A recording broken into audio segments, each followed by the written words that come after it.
And I, Abram, lifted my eyes toward the hills of Canaan, for the Lord had brought me up out of Egypt with great mercy. My tents were many, my servants strong, and the blessings of the Most High overflowed on every side. Lot, my brother's son, journeyed with me, and I loved him as a son, for his father Haran had died before his time, and my heart cleaved to the boy. But the land groaned beneath our increase, for our herds were too many for one pasture, and the servants strove with one another. It was a time of immense blessing, a time when you could almost feel the promise of God in the very air we breathed. We had returned from Egypt, not with shame, but with riches. The Pharaoh, chastened by the hand of the Lord, had sent us away with silver, gold, and livestock. It was a tangible sign of God's favor, a reminder that he who calls is also he who provides. We journeyed north, back to the land he had shown me, back to the place between Bethel and Ai,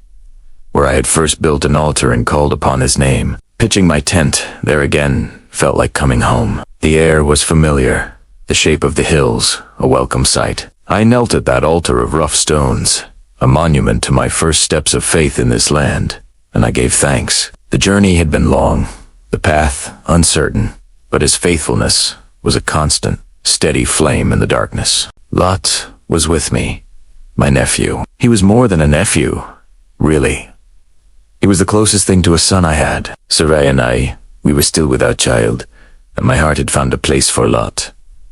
I had watched him grow, and I saw the potential in him. He was a good man, but young, with the fire and ambition of youth. He, too, had been blessed. His own flocks and herds and tents were a testament to the overflowing grace of God that had touched us both. We were a formidable sight, our combined camps stretching across the landscape. The dust from our thousands of sheep and cattle rose like a constant cloud, a sign of our prosperity. But this very blessing, this incredible growth, began to create a problem we hadn't foreseen. The land, as generous as it was, could not sustain us both together. Imagine two great rivers trying to flow through a single, narrow channel. The pressure builds, the waters churn, and eventually, something has to give. That's what it was like. Our shepherds, my men and Lot's men, began to argue.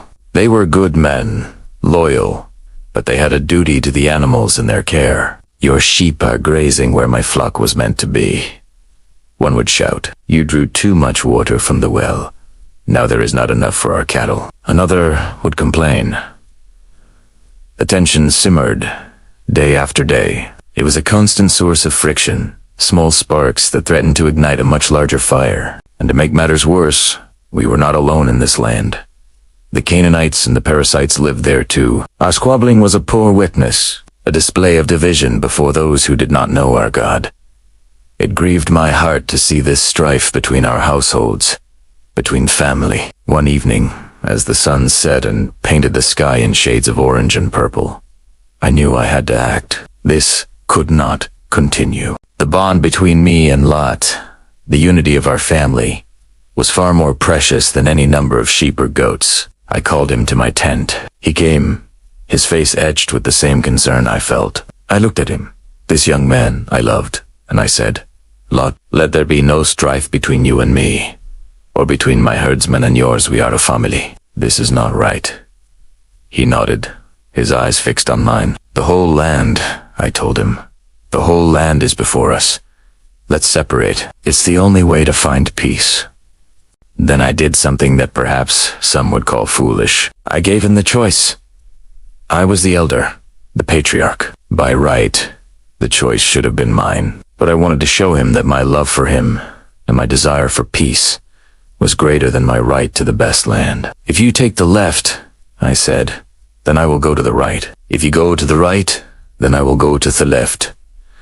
I put the future of my own prosperity entirely in his hands, trusting that God's plan was bigger than any plot of ground. Lot lifted his eyes, and they looked. He looked eastward, toward the Jordan Valley, and from our vantage point in the hills, it looked like a paradise.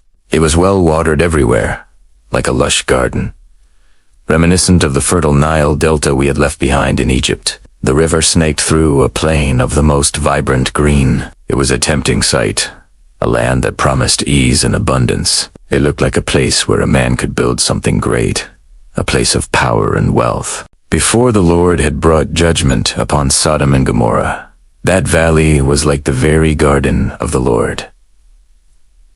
Without much hesitation, Lot chose that land for himself. He chose the entire plain of the Jordan and began to journey east. I watched his caravan depart, a long line of people and animals winding their way down from the hills.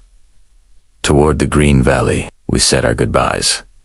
It was a bittersweet moment. There was relief, for the source of our conflict was now removed. But there was also a sadness, a separation of paths. He pitched his tents near a city called Sodom.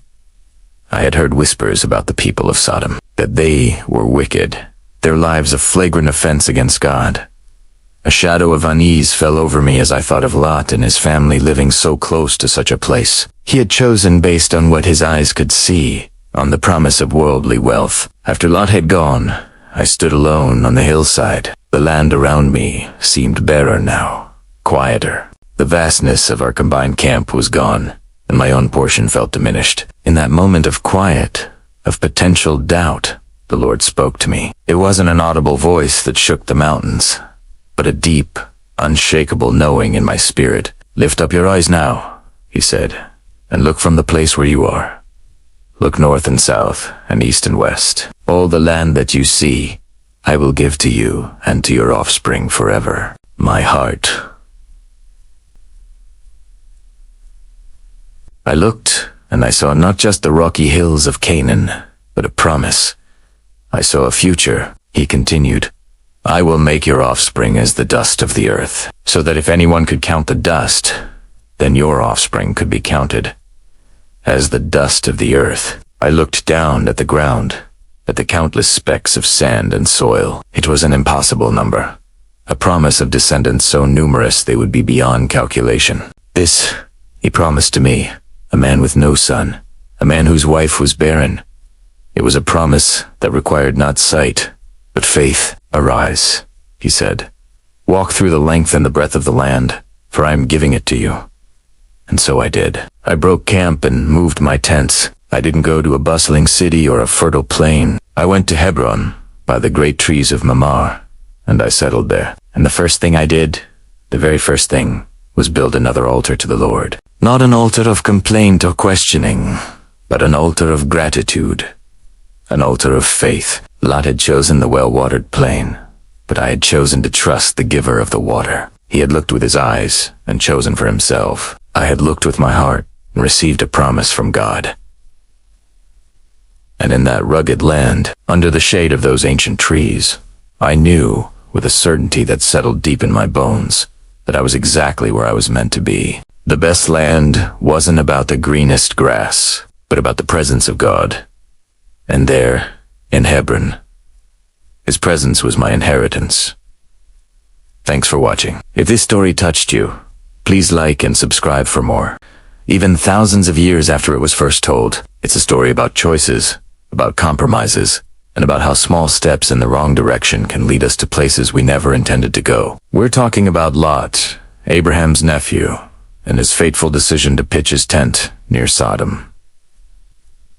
Let's set the scene. Abraham and Lot have just parted ways. Their herds and households have grown so large that the land can no longer support them both. Abraham, in a gesture of generosity, gives Lot the first choice of the land. And what does Lot see? He lifts up his eyes and sees the entire plain of the Jordan. The Bible describes it as being well-watered everywhere, like the garden of the Lord.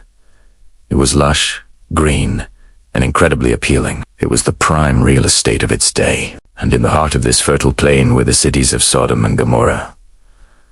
Lot chose this land. Genesis 13:12 tells us, Abram lived in the land of Canaan, while Lot lived among the cities of the plain and pitched his tents near Sodom. Now, pay close attention to that last phrase, pitched his tents near Sodom. It's a small detail, but it's the key to the entire story. The very next verse gives us a crucial piece of information. Verse 13 says, But the men of Sodom were wicked and were sinning greatly against the Lord. This wasn't a secret. The reputation of Sodom was it was a place of extreme moral decay. Looked. Sanutis, he saw the beautiful, fertile land, And he also knew about the darkness that dwelled within its cities. So what does he do? He compromises. He tells himself a story. Maybe it sounded something like this.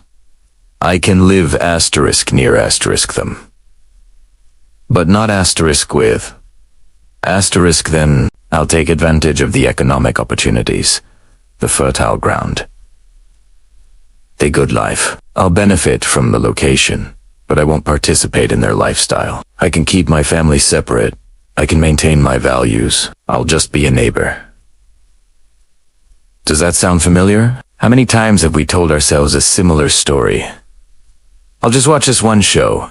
Everyone else's, it won't affect me. I'll just hang out with this crowd, but I won't do what they do. I'll just take this job, even though the company culture is a bit toxic. I can handle it. I need the money. We pitch our tent, asterisk near asterisk Sodom, believing we can control the distance. The problem is, sin doesn't respect our carefully drawn boundaries. It's not static. It's invasive. It creeps. It seeps into the cracks of our compromises. Lot pitched his tent asterisk near asterisk Sodom.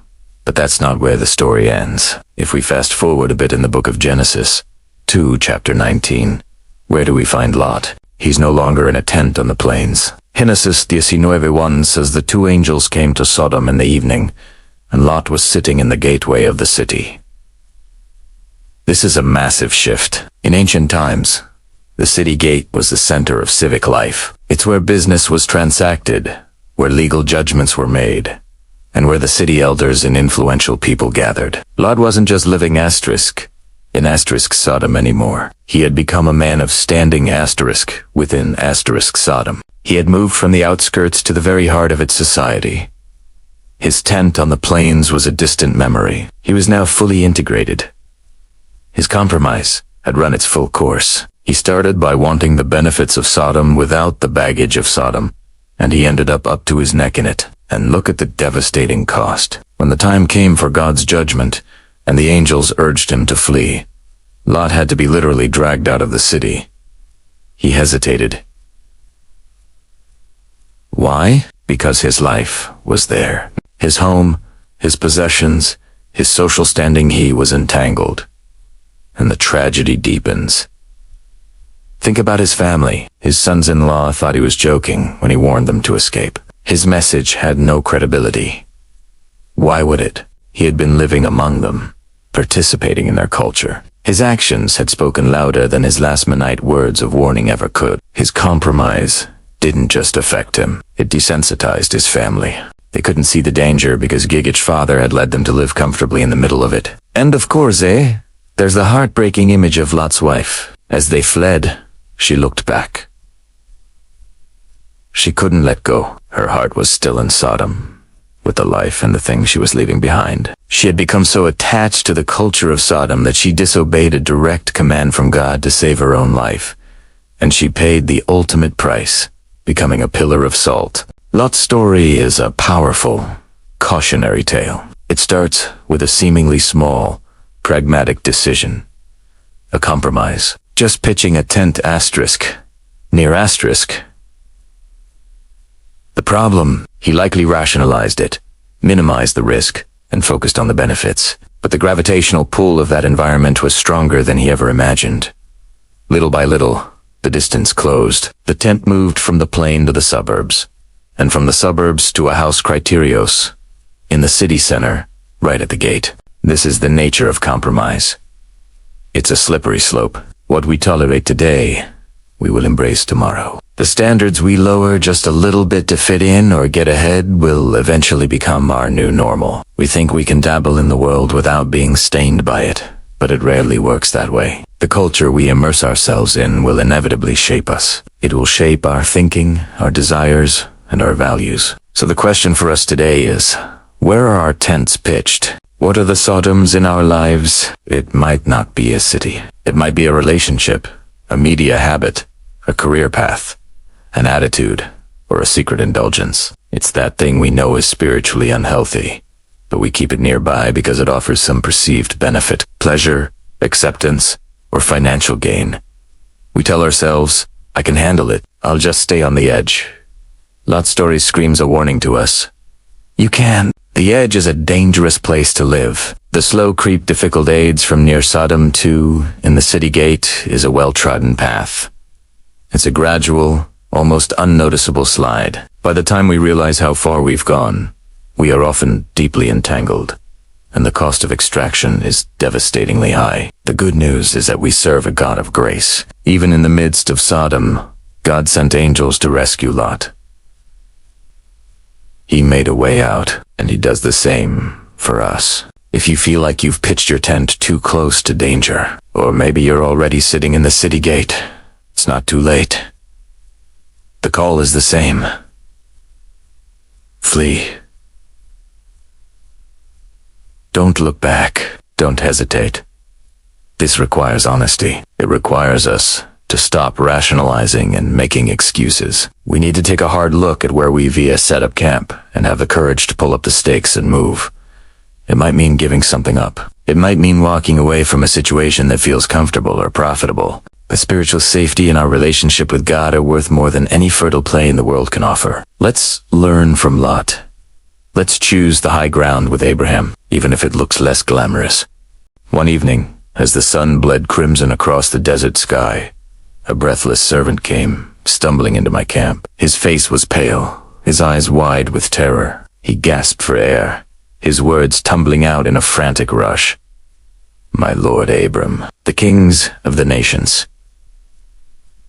They have taken Sodom. My heart, which had been at peace in the quiet of the evening, lurched in my chest. He continued, his voice cracking, and Lot, thy kinsman, he is among the captives. Lot, my brother's son, the boy I'd watched grow, the man I had guided into this new land. My heart trembled, but it wasn't with the cold grip of fear for myself. No, this was a different tremor. It was the white-hot fire of a father, a protector, an elder whose kin had been stolen away. The image of Lot, bound and afraid, flashed in my mind, and a righteous anger, a holy fury, rose within me. This could not stand. This injustice would not be tolerated. There was no time for deliberation, no room for doubt. The decision was made the moment the news struck my ears. I turned to my household, my voice ringing with a command that brooked no argument. I gathered my trained servants, 318 of them. These were not hired mercenaries or strangers to my cause.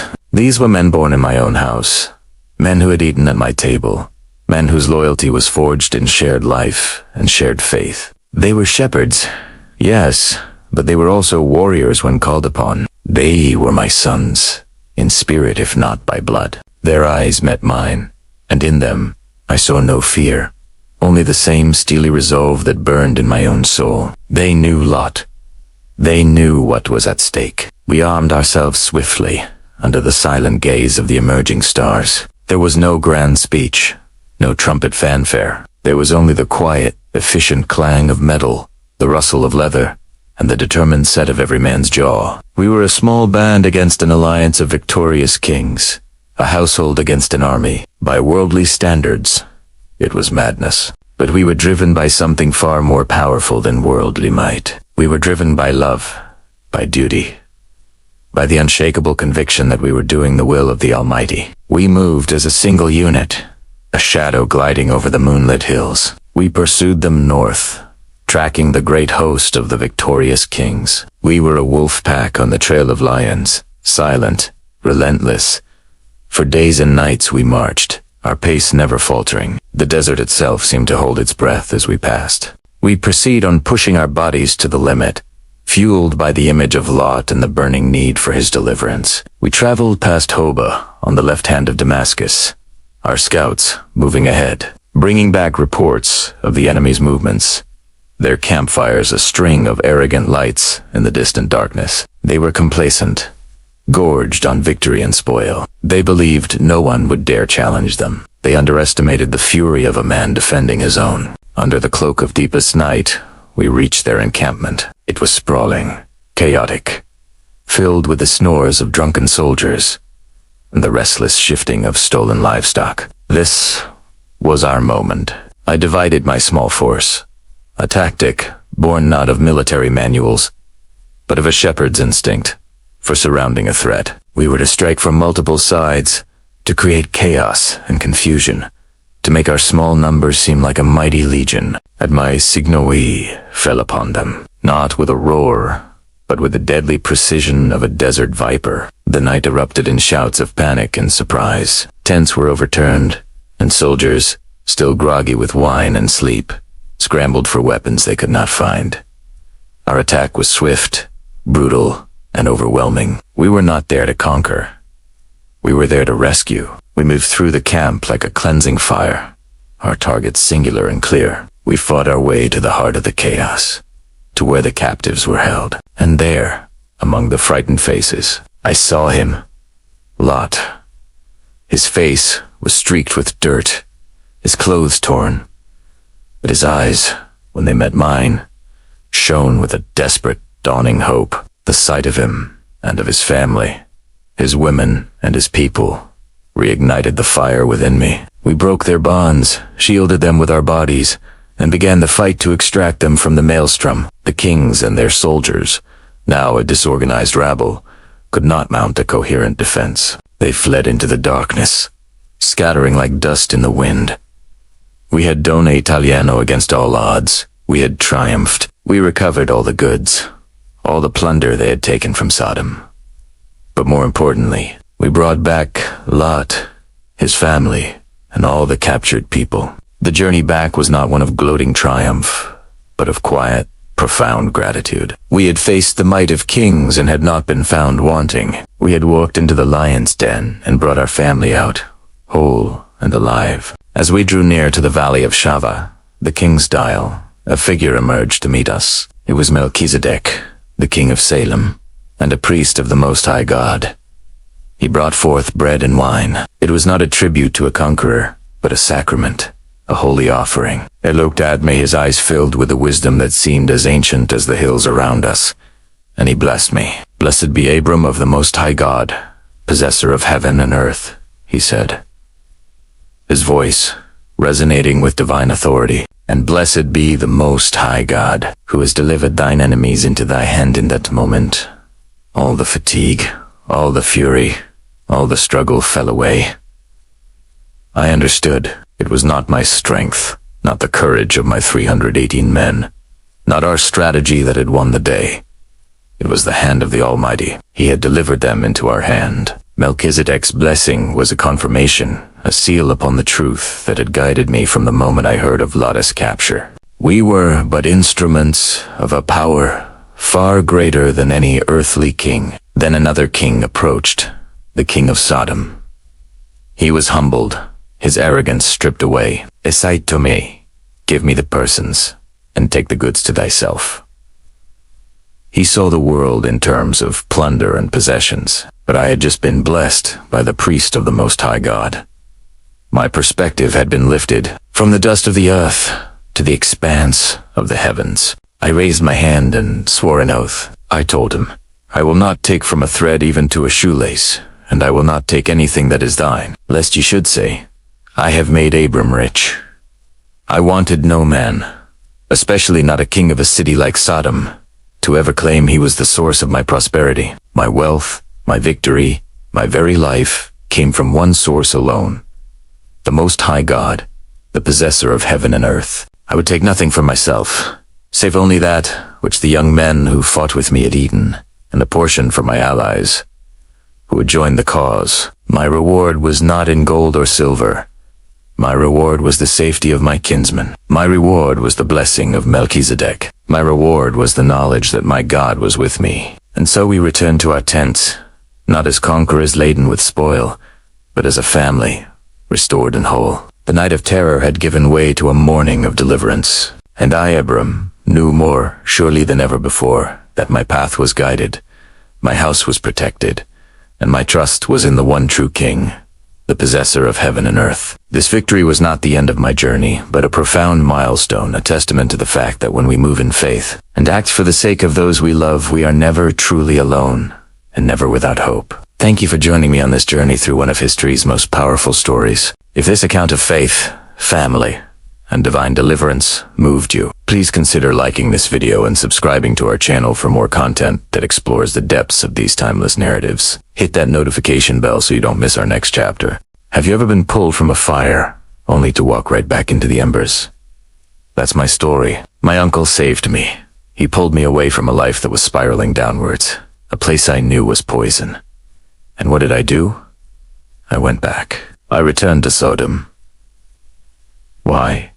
It's a question that haunted me for years. The answer is simpler and more terrifying than you might think. Sometimes, comfort is a thicker blindfold than danger. Danger screams at you. It sets off alarms in your head. But comfort whispers. It tells you everything is fine, even when the world around you is wrong. I told myself a very convincing lie. I said, I'll just live in my house. I'll keep my head down. I'll keep my faith. I'll be a light in the darkness. It sounded so noble, so righteous. I imagined myself as a solitary fortress, untouched by the chaos outside my walls. I believed I could insulate myself from the slow decay, that my personal convictions were a strong enough shield. But a city's spirit is like the air you breathe. You can't just decide not to inhale it. At first, the changes were subtle. A little more noise at night. A conversation overheard that made my stomach turn. People became bolder in their selfishness, more open in their disregard for others. The moral fabric of the city wasn't just fraying at the edges, it was unraveling from the center, and my little fortress was built right on top of it. I started making compromises I swore I never would. Small ones. At first, I'd ignore a rude comment instead of speaking up. I'd turn a blind eye to a shady deal happening on my street corner. I told myself it was for my own safety, that it wasn't my business. Each compromise felt like a small price to pay for peace, for the comfort of my home. But I wasn't buying peace. I was paying tribute to the darkness. I was letting it know I wouldn't resist. My faith, which I thought was my anchor, started to feel more like a decoration. I'd go through the motions, but the connection felt distant. How can you connect to something pure when you're voluntarily submerged in filth? My prayers became pleas for protection, not praise or gratitude. I was living in a state of spiritual defense, constantly on guard, and it was exhausting. The city grew darker. What was once whispered in alleys was now shouted in the main square. The wickedness became mainstream, celebrated even. And the most chilling part, I was getting used to it. The initial shock and disgust I felt began to numb. The outrageous became ordinary. The line between right and wrong, once so clear in my mind, started to blur. I was adapting to my environment, just like any creature does to survive. But I wasn't just surviving, I was spiritually suffocating. My uncle had seen this coming. When he first pulled me away, he warned me that the lure of the familiar is a powerful trap. He said, you can't heal in the same environment that made you sick. I didn't understand the depth of his words then. I thought I was stronger, smarter. I thought my willpower was enough. I was wrong. My house wasn't a fortress. It was a cage I had built for myself. My comfort wasn't peace. It was hapati. The decision to stay in my house and keep my faith was an act of strength. It was an act of pride. I believed I could control the uncontrollable, that I could stand in the middle of a storm and command the rain to fall everywhere but on me. One evening, I looked out my window. The street was alive with a kind of feverish, hollow energy. I saw faces I recognized, neighbors, shopkeepers, and they looked empty, driven by base desires without a second thought. And in that moment, I saw myself in them. I saw the numbness in my own eyes, the compromises etched on my own soul.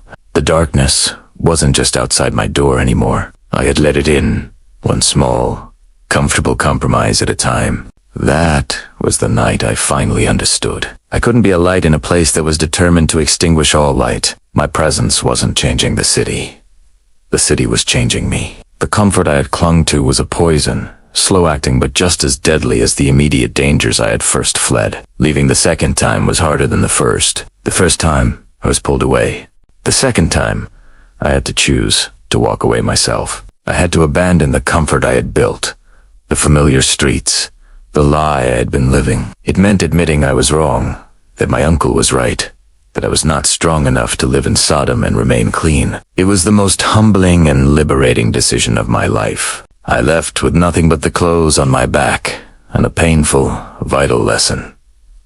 You cannot coexist with corruption and expect to remain pure. You can't make a deal with darkness. Sometimes, the bravest thing you can do is not to stand and fight in a losing battle, but to turn around, walk away, and save yourself. You have to leave Sodom for good. If you find yourself in a place, a relationship, or a situation that you know is slowly draining the life from you, even if it feels comfortable and familiar, listen to that quiet alarm. Don't make the mistake I did. Don't believe the lie that you can quarantine yourself from the poison. The call to a better life often requires us to leave the familiar behind. It's scary, but it's the only way to truly be free. In the heat of the day, as the sun beat down on the plains of Mamur, I sat at the entrance of my tent. The air was still, heavy with the promise of a long, quiet afternoon. My flocks were resting. My servants sought shade, and I, Abraham, found a moment of peace beneath the ancient oaks. It was in this moment of quiet contemplation, a stillness that had defined so many of my days, that everything changed. I lifted my eyes from the dusty ground, and there, as if they had materialized from the shimmering heat itself, stood 3 men. They were just standing there, watching me. There was something about them, a presence that was both human and otherworldly. It wasn't just their sudden appearance that startled me. It was the light in their eyes, the quiet authority in their stance. My heart recognized them before my mind could. This was no ordinary visit. I scrambled to my feet, the weariness of my 99 years forgotten, and ran from the shade of my tent to meet them. I bowed low to the ground, my face in the dust, a gesture of profound respect for these unexpected, yet somehow awaited, guests. "My lords," I said, my voice filled with an urgency I hadn't felt in years. "If I have found favor in your sight, do not pass by your servant. Please, let a little water be brought to wash your feet, and rest yourselves here under the tree. I will bring a morsel of bread, that you may refresh your hearts. After that, you may pass on, for this is why you have come to your servant." They looked at me, and the one who seemed to be their leader simply said, "Do as you have said." Relief and purpose flooded through me. I rushed back into the tent, my mind racing. "Sarah," I called out. "Quick, get 3 measures of fine flour, knead it, and make cakes." Sarah, my beloved wife, looked at me, puzzled by my sudden flurry of activity, but she did not question. She began her work immediately. I then ran to the herd, my old legs carrying me faster than they had in ages. I selected a calf, tender and good, and gave it to a young servant, who hurried to prepare it.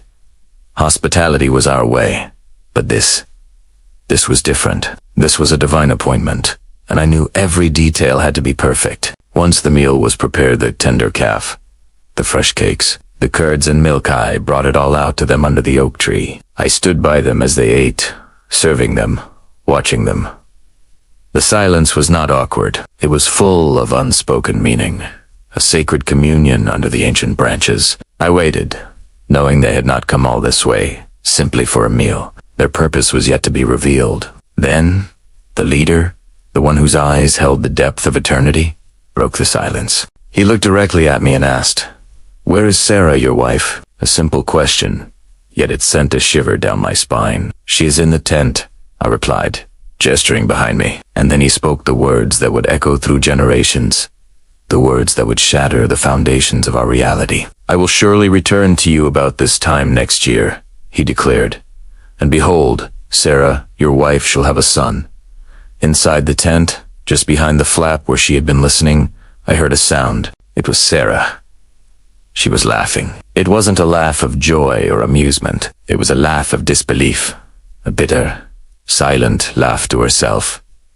And who could blame her? We were old, so very old. The way of women had long since ceased with her. My own body was as good as dead. A son. Now, it was a preposterous, impossible thought. It was a dream we had cherished in our youth, a prayer we had whispered for decades, a hope that had long ago withered and died under the harsh sun of reality. To hear it spoken now felt like a cruel joke, but the Lord knew her heart. Etornitome, his gaze piercing. "Why did Sarah laugh?" he asked. "Why did she say, 'Shall I really bear a child, now that I am old?'" His voice was not angry, but it was filled with a power that made the very air tremble. Then he asked the question that has resonated through all of time, a question that challenges every doubt, every fear, every limitation we place on the divine.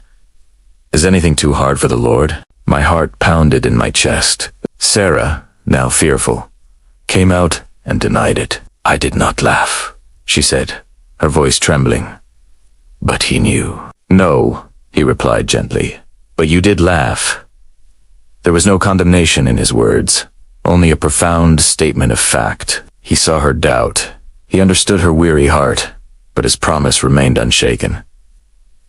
Outspoken, and it would be so. As they rose to leave, I walked with them, to see them on their way. They turned their gaze toward the distant plains, toward the cities of Sodom and Gomorrah. A sense of foreboding filled me as I watched them. The Lord, walking beside me, decided not to hide from me what he was about to do. He spoke of my destiny, of how I would become a great and mighty nation, and how all the nations of the earth would be blessed through me. He reminded me of my purpose, to command my children and my household after me to keep the way of the Lord, to do righteousness and justice. But then his tone shifted. He spoke of the outcry against Sodom and Gomorrah, of their grievous sin. He was going down to see if it was as bad as the reports claimed. Two of the men, who I now understood to be angels, went on ahead toward Sodom, but I remained standing before the Lord. A terrible fear gripped me. My nephew, Lot, lived in Sodom. I had to speak. I had to intercede. I drew near and said, "Will you really sweep away the righteous with the wicked? What if there are 50 righteous people within the city? Will you sweep it away and not spare the place for the 50 righteous who are in it?" I held my breath, daring to question the judge of all the earth. And the Lord, in his infinite mercy, replied, "If I find in Sodom 50 righteous, then I will spare the whole place for their sakes." My heart, though still fearful, was emboldened by his grace. What if there were 40, 30, 20? Each time I asked, I braced for his wrath, prefacing my plea with, "Behold, I have undertaken to speak to the Lord. I who am but dust and ashes and time," he patiently answered, promising to spare the city for the sake of the righteous. Finally, with trembling hope, I made my last appeal. "Oh, let not the Lord be angry, and I will speak just once more. Suppose 10 are found there." And he said, "For the sake of 10, I will not destroy it." When he had finished speaking with me, the Lord went his way, and I returned to my tent. The sun was beginning to set, painting the sky in hues of orange and purple. The heat of the day was over, but a new fire burned within me. It was a fire of awe, of hope, and of a terrifying, wonderful possibility. Sarah and I were old. Yes, our bodies were frail, but we had just entertained angels. We had stood face to face with the Lord, and he had asked a question that reordered our world. Is anything too hard for the Lord? That night, under the stars he had once told me to count, I didn't see just barrenness and old age. I saw the dawn of a promise, a son, laughter, and I knew, with a certainty that defied all logic, that our season of waiting was finally coming to an end. Thank you for joining me on this journey today. If this story touched your heart, please consider liking this video and subscribing to our channel for more reflections on these timeless accounts.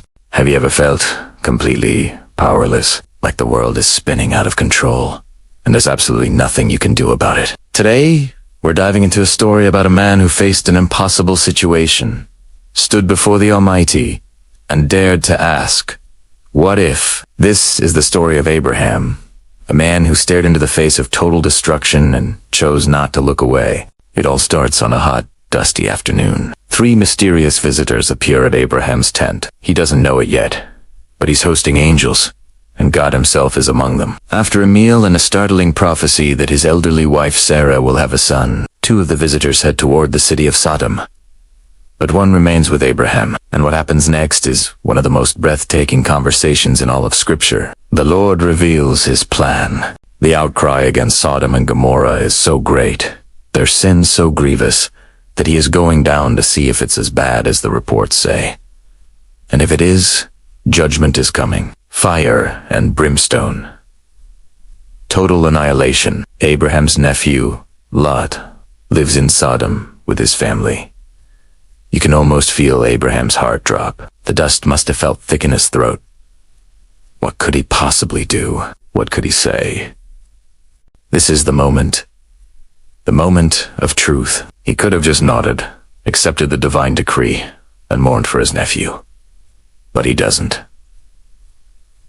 Instead, Abraham draws near. The Bible says he stood before the Lord. I imagine him trembling, his hands perhaps shaking, but his voice, though fearful, is firm. He's about to do something incredibly bold. He's about to question God.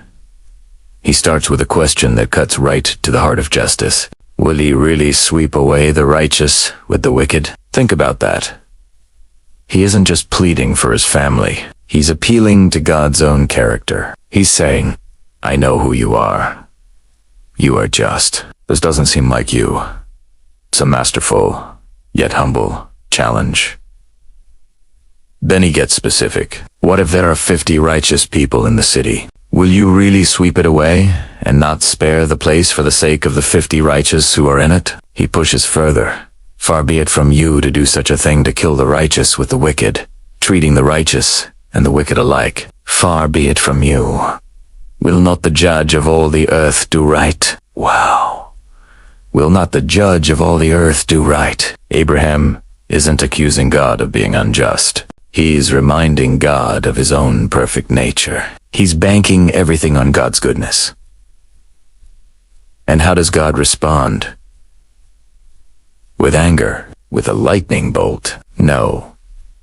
The Lord says, if I find 50 righteous people in the city of Sodom, I will spare the whole place for their sake. The floodgates are open. Abraham got a yes, but he knows 50 is a long shot. So, he presses on, with incredible humility.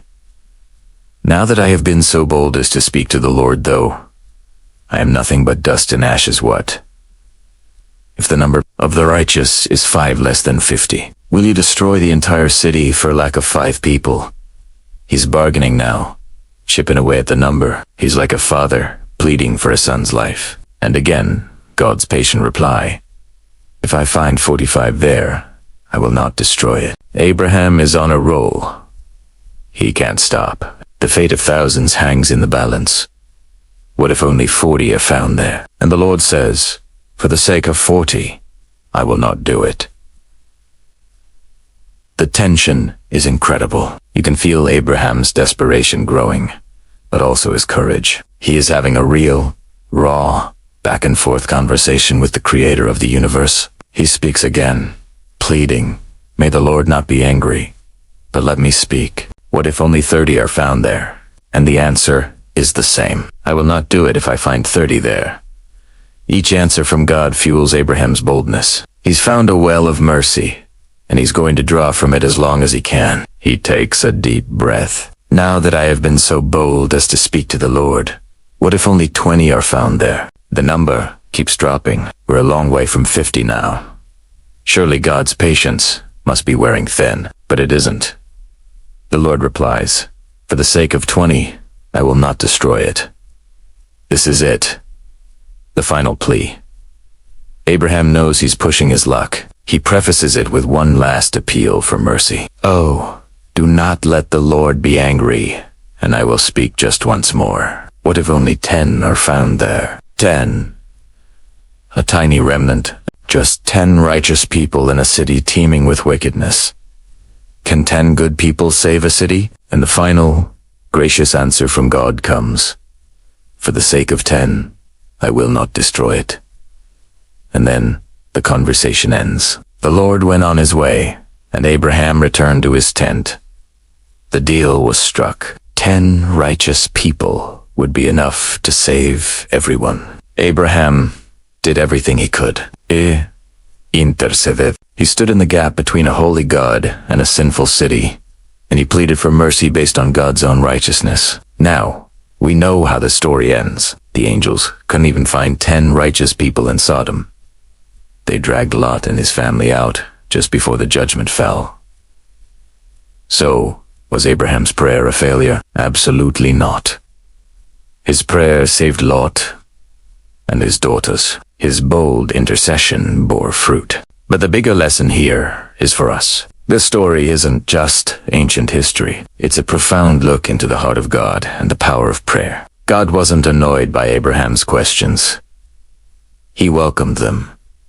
He engaged in the conversation. It reveals a God who is patient, who listens, and whose core identity is mercy. He is looking for a reason to spare, not a reason to destroy. It also teaches us about our role. Like Abraham, we are called to stand in the gap for our families, our communities, our cities, and our world. We are invited to come boldly before God, not with demands, but with humble appeals to his character. We can pray, God, for the sake of the few who love you in this place, have mercy. We can remind God of his promises, just as Abraham reminded him of his justice. When you feel powerless, when you see darkness, and feel like there's nothing you can do, remember Abraham. Remember the man who was dust and ashes, yet stood before the fire and negotiated for mercy. Your prayers matter. Your voice is heard. You can approach the judge of all the earth with confidence, because he is also a father who loves to show mercy. So don't be afraid to ask. Don't be afraid to plead. Stand in the gap. You never know how many lives might be saved because you were bold enough to speak. Thanks for joining me for this deep dive. If this story touched you, hit that like button and subscribe for more content that explores the powerful truths of Scripture. Let me know in the comments what you think about Abraham's boldness. We fled into the night. The sky behind us cracked with thunder and flame. The angel said, "Do not look back." But my wife, oh my beloved, she looked back, and I watched her turn to a pillar of salt. For years, I told that story, the story of Lot, his wife, and the destruction of Sodom. It was the story everyone knew, the one etched in stone in Scripture. But it wasn't the whole story. It wasn't my story. My name is Lot, and for centuries I have walked this earth, a wanderer haunted by a single, searing image. My wife, frozen in time, her face a mask of horror and regret, shimmering under a wrathful sky. The world remembers her as a cautionary tale, a symbol of disobedience, a nameless woman who paid the ultimate price for a moment of weakness. But they don't know her name. They don't know her heart. Her name was Edua, and her final act was not one of defiance, but of love. You see, what the Scriptures leave out, what the storytellers forget, is that we had 2 daughters still in the city, married to men who laughed at our warnings, who saw the coming doom as nothing more than a desert storm. Adoa and I, we pleaded with them. We begged them to flee with us, but they are bound to their homes, to their lives, to husbands who saw our faith as foolishness. When the angels hurried us away, a part of my wife's soul was left behind, screaming in the streets of that condemned city. So when she turned, it wasn't for a last, longing look at her worldly possessions. It wasn't nostalgia for the life we were leaving.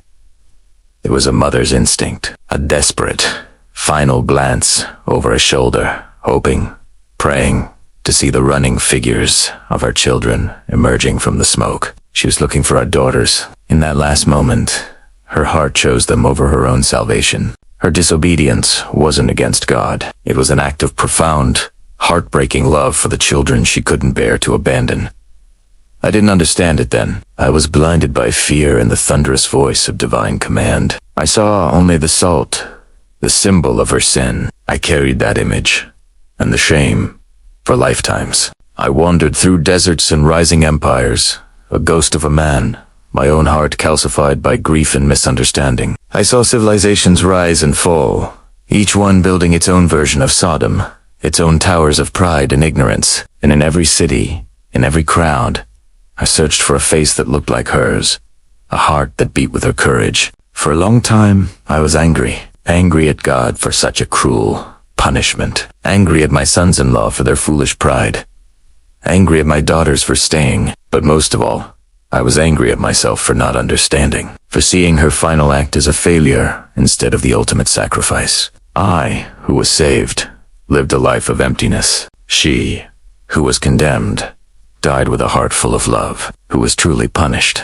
It was only centuries later, sitting by the shores of what they now call the Dead Sea, that I finally understood. I looked at the stark salt-encrusted landscape, and I didn't see a monument to God's wrath. I saw a monument to my wife, a testament to a mother's love, so powerful it defied angels and defied death itself. That pillar of salt wasn't a warning against looking back. It was a permanent, shimmering memorial to a love that refused to forget. Adoa's story isn't about the price of disobedience.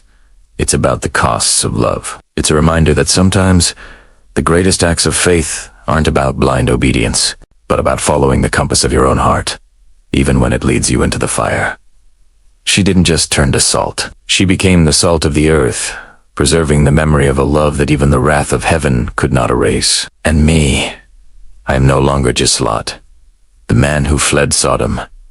I am the keeper of Adoa's memory, the storyteller who finally got the story right. I walk the world now, not as a wanderer, but as a witness to her love, her sacrifice. I tell her story so that no one will ever again see that pillar of salt as a symbol of sin. They will see it for what it truly is. The last, beautiful, defiant statue of a mother who refused to let go. The angels said, "Do not look back." They were wrong. Sometimes you must look back. You must look back to understand, to forgive, and to remember what is truly worth saving. Adoa taught me that. My beloved wife, my pillar of salt, my beacon of eternal love. Her name was Adoa, and her story deserves to be told. Thank you for listening. If this story resonated with you, consider subscribing for more forgotten tales and hidden histories. Your support helps keep these voices from fading into silence. The night air was thick, heavy with the scent of rain and something else. ... Something acrid, like a furnace door thrown open. We ran. Our feet pounded the dusty earth, the frantic rhythm a drumbeat against the silence of our terror. Behind us, the world we knew was ending, not with a whimper, but with a roar that shook the very bones of the earth. The sky, once a familiar blanket of stars, was now a canvas of writhing fire and shadow. Thunder didn't just clap, it cracked, splintering the heavens apart. Before we fled, they had come to us, beings of light and power, their voices like the chiming of 1,000 bells. Their faces were serene, yet their eyes held an urgency that chilled me to the core. "Flee for your lives," they commanded. "Do not look behind you, nor stop anywhere in the plain. Flee to the mountains, lest you be swept away." Their words were not a suggestion. They were a decree etched in celestial authority. I grabbed my daughter's hands, their small fingers trembling in mine. I looked at my wife, my beloved, the keeper of my heart, and her eyes were wide with a fear I had never seen before. We ran without speaking, the only sounds our ragged breaths and the symphony of destruction at our backs. The heat was a living thing, licking at our heels, promising to devour us if we slowed. The screams of those left behind were swallowed by the inferno. It was a chorus of agony, a city's death rattle. I forced myself to focus on the dark shapes of the mountains ahead, our only sanctuary. "Don't look back." The command echoed in my mind, a lifeline in a sea of chaos. Don't look back. But the past has a powerful pull, doesn't it? It's a siren song, whispering of familiarity, of comfort, of all the little moments that build a life. Our home was back there. The table where we shared our meals, the garden she tended with such loving care, the laughter of our neighbors, the scent of baking bread. An entire world of memories was being consumed by fire. How can you not look back at your own life turning to ash? I felt a slight hesitation beside me, a faltering in the desperate rhythm of our escape. I risked a glance. It was my wife. She had stopped. Her face, illuminated by the hellish light, was a mask of anguish and longing. "No," I whispered, the words stolen by the wind. "My love." "No." I saw the battle in her eyes, the instinct for survival warring with the unbearable grief of loss. The angel's warning was absolute, a divine law we were meant to obey without question. But her heart, her human heart, was breaking. And then she turned. It wasn't a quick glance. It was a slow, deliberate turning of her head, her gaze fixed on the burning plains of Sodom. Her home, her life. In that moment she chose to look back upon the past she loved, the world she couldn't bear to leave behind. I will never forget what happened next. The process was horrifyingly instantaneous. The vibrant, living warmth of her skin seemed to freeze. The color drained from her face, replaced by a crystalline white.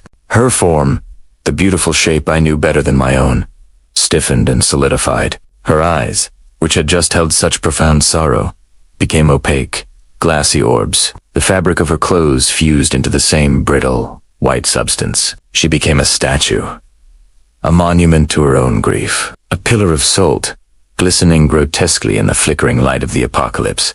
I screamed her name, a raw, ragged sound, torn from the depths of my soul. I reached for her, my fingers brushing against the cold, gritty surface.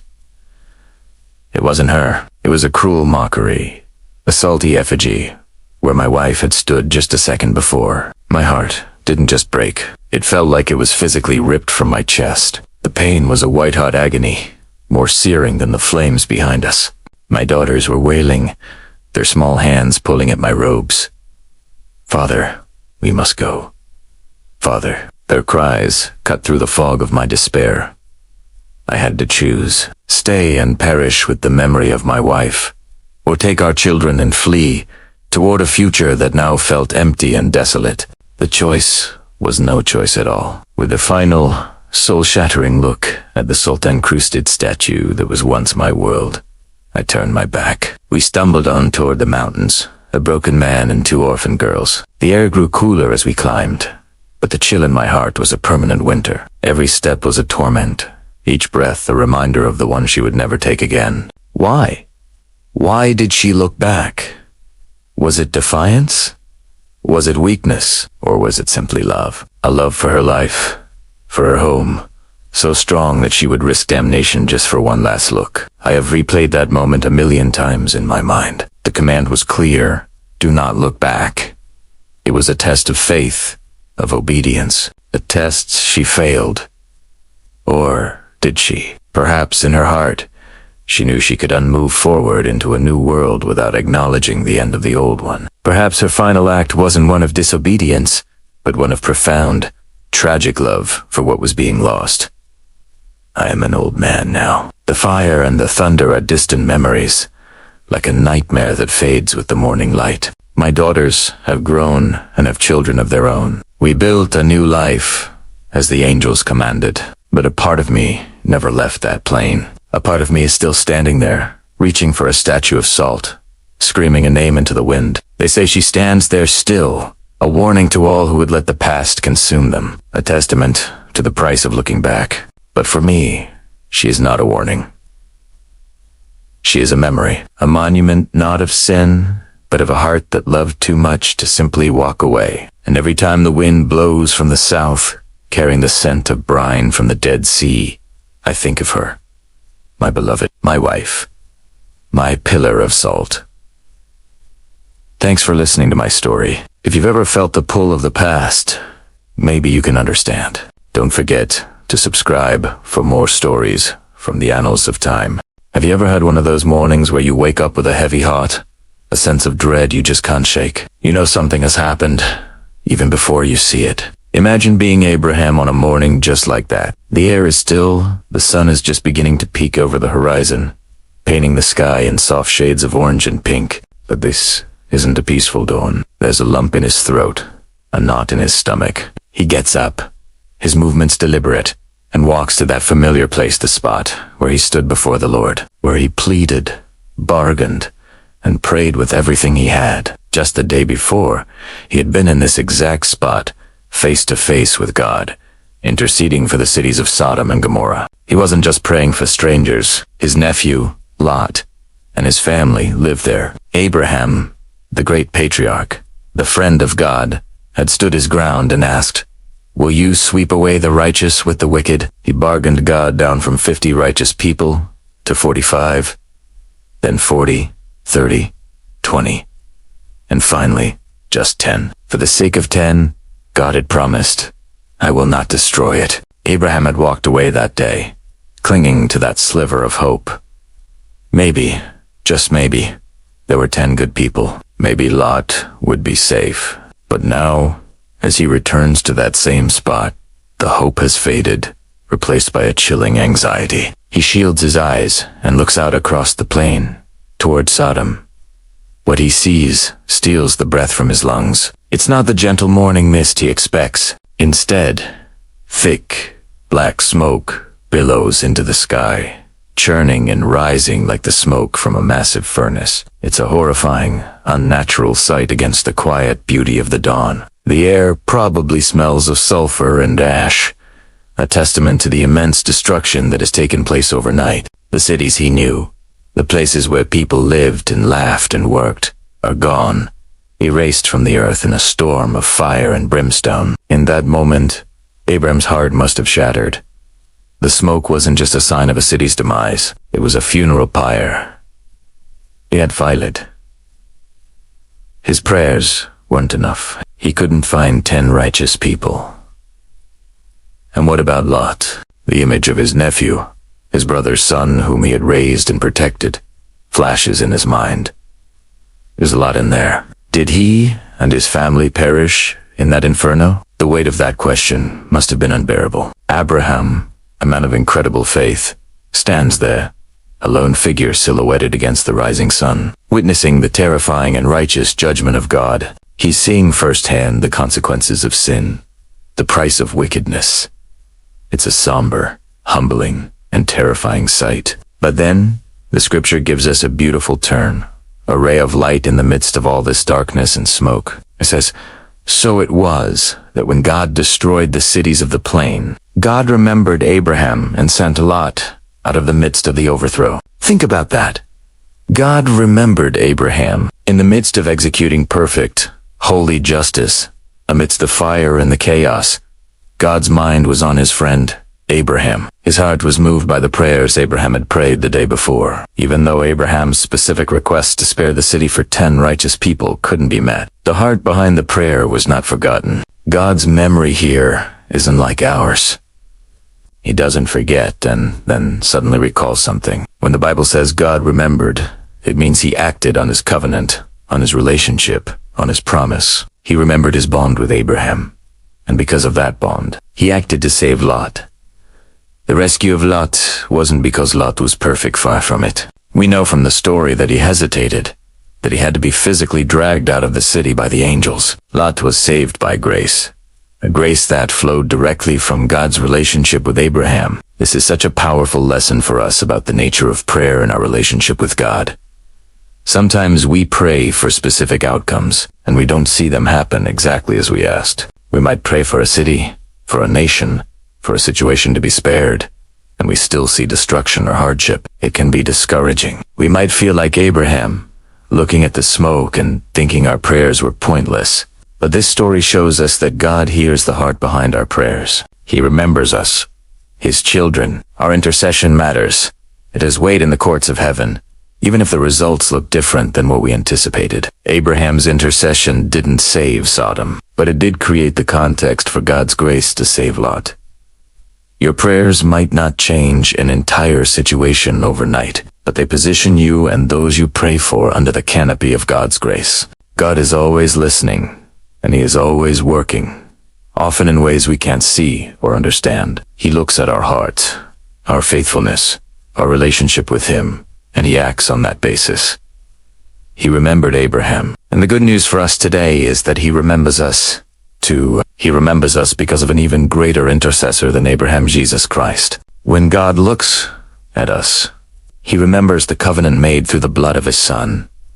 He remembers Jesus' prayer for us. Because of Jesus, We are brought out from the midst of destruction and into a place of safety. The story of Abraham and Lot is a foreshadowing of the ultimate rescue mission. We were all living in cities destined for judgment, but God, remembering his promise and his love demonstrated through Jesus, sent his son to pull us out of the fire. So when you feel like your prayers are just rising like smoke, remember this story.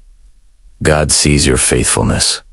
He remembers his promises. He hears your heart's cry, even when your words fail. Your relationship with him, your persistent standing in the gap for others, it matters more than you know. It unleashes a grace that can rescue, redeem, and restore, even when all you can see is smoke on the horizon. And I, Abraham, looked upon the plains of Jordan once more. Where Lot had once pitched his tents, there was now only silence. But the Lord whispered to me, Abraham, this is not the end of the story. It is a new beginning. You know, that moment for Abraham must have been devastating, looking out over what was once a thriving, bustling plain, now a scene of ruin and desolation. Sodom and Gomorrah, places filled with life, gone. And his nephew, Lot, who had chosen that land, had lost everything. It's easy to look at a scene like that and see only endings. See only loss, failure, and judgment. But God's perspective is so much bigger than ours. Right in that moment of silence and smoke, he spoke of a new beginning. This wasn't just about the destruction of cities. It was about the continuation of a promise that would flow through Abraham, through his descendants, and ultimately change the entire world. This story teaches us something incredibly profound about faith. Faith isn't just about celebrating the good times, the blessings, and the victories. True, enduring faith is also about standing in the smoke, looking at the ruins of what we thought would be, and still being able to hear God's whisper of a new beginning. Think about Abraham's journey. He was called out of his homeland, Ur of the Chaldees, to go to a place he did not know. He was promised a nation of descendants, as numerous as the stars, yet he and Sarah were old and childless. He faced famine, had to rescue Lot from a war, and dealt with family strife. Every step of the way was a test of his trust in God's plan. The destruction of Sodom and Gomorrah was another one of those moments. It was a stark, dramatic reminder of the consequences of turning away from God. But it was also a moment of divine mercy. Abraham had interceded. He had bargained with God, pleading for the righteous. And God listened. He saved Lot and his family from the destruction. It shows us that God is just, but he is also merciful and attentive to the prayers of his people. So when Abraham looked out over that plain, he wasn't just seeing the past. God was inviting him to look toward the future. The promise wasn't destroyed in that fire. In fact, in a way, it was purified. It was a clear demarcation. The path of Lot, who chose the well-watered plains based on sight, led to loss. The path of Abraham, who chose to follow God by faith, was still unfolding. And what a future it was. From Abraham would come Isaac. From Isaac, Jacob. From Jacob, the 12 tribes of Israel. This was the lineage through which the Messiah, Jesus Christ, would eventually be born. The promise God made to Abraham in Genesis, to bless all the nations of the earth through him, was still very much alive. It was marching forward, unstoppable. This is so relevant for our lives today. How many of us have looked out over the plains of Jordan in our own lives? A failed business, a broken relationship, a health crisis, a dream that turned to dust. We stand there, surrounded by the smoke and the silence, and all we can see is the end. We see the loss, the pain, the disappointment.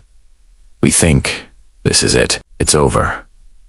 But God is whispering to you, just as he whispered to Abraham. This is not the end.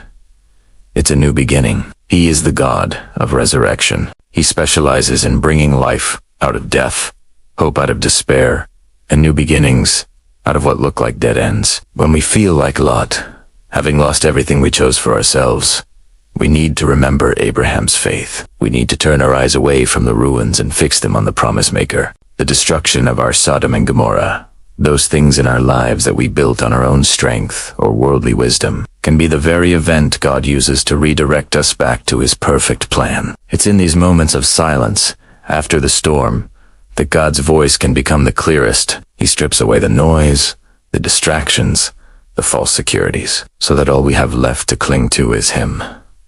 And when he is all you have, you realize he is all you need. The story of Abraham isn't just a historical account. It's a living testament to the faithfulness of God. It's a roadmap for our own journey of faith. It teaches us that our sight can be deceiving. The lush plains that look so appealing can lead to ruin, while the barren desert, walked in obedience to God, can lead to a promised land. What are the plains of Jordan you're looking at today? What situation in your life feels like a smoking ruin? I want to encourage you to listen closely. Can you hear it? Beneath the crackle of the embers and the silence of your loss, God is whispering. He's saying your name. He's reminding you of his promises. He's telling you that he is not finished with you yet. The path of faith is not always easy. It requires us to walk forward even when we can't see the destination. It requires us to trust God's character even when we don't understand his methods. Abraham is called the father of faith for this very reason. He stumbled. He made mistakes. But he always returned to a posture of trust. He chose to believe God's promise over his circumstances. Let's look at what happened next in Abraham's life. He didn't stay there, staring at the destruction forever. Moved on. He continued his journey. He and Sarah would eventually have their promised son, Isaac. The covenant was passed down. God's plan continued, step by faithful step. Your story isn't over either. The ashes of your yesterday can become the fertile ground for your tomorrow if you place them in the hands of God. He is an expert at redemption. He takes our biggest messes and turns them into our most powerful messages. He takes our deepest wounds and uses them to bring healing to others. So today, if you're standing in the smoke, feeling the heat of loss, take a deep breath. Lift your eyes. Remember Abraham. Remember the God who spoke to him in the midst of ruin. That same God is with you right now. He sees you. He loves you, and he has a new beginning in store for you. It might not look like you imagined. It might require you to leave some things behind, but his plan is always better. His promises are always true. The silence you hear is not the silence of abandonment. It is the holy hush before God speaks a new word, a new direction, a new promise into your life.